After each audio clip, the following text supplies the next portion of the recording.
Chapitre Inéquation, signe d'un quotient. Déterminer le signe de 2x moins 10 sur moins 3x plus 12, puis résoudre l'inéquation 2x moins 10 sur moins 3x plus 12 inférieur ou égal à 0.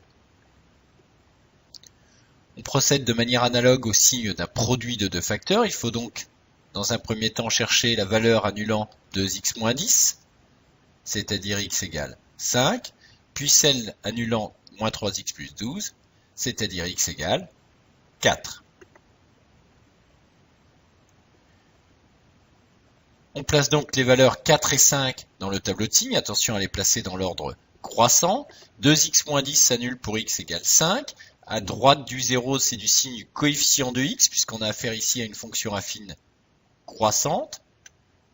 On peut ici utiliser la valeur test x égale 4 par exemple. 4 fois 2, 8, moins 10, moins 2. Quand x vaut 4, le résultat est donc négatif. Les signes moins seront donc à placer à gauche du 0.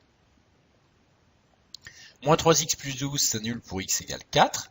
De la même façon, à droite du 0, c'est-à-dire pour x plus grand que 4, le signe est celui du coefficient de x, donc négatif.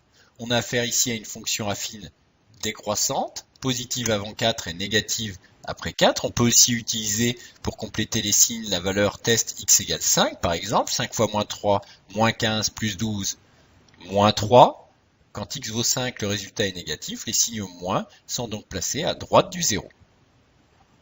Quotient de 2x moins 10 par moins 3x plus 12.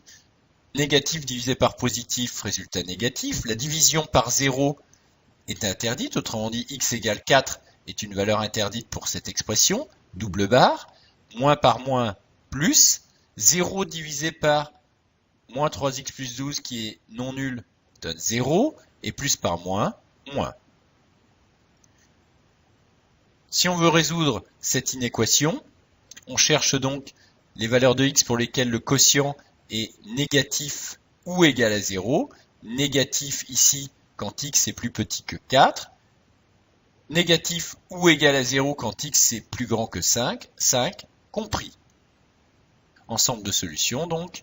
Moins l'infini, 4 ouvert puisque 4 est une valeur interdite, union 5 plus l'infini, 5 compris puisque le quotient peut être égal à 0.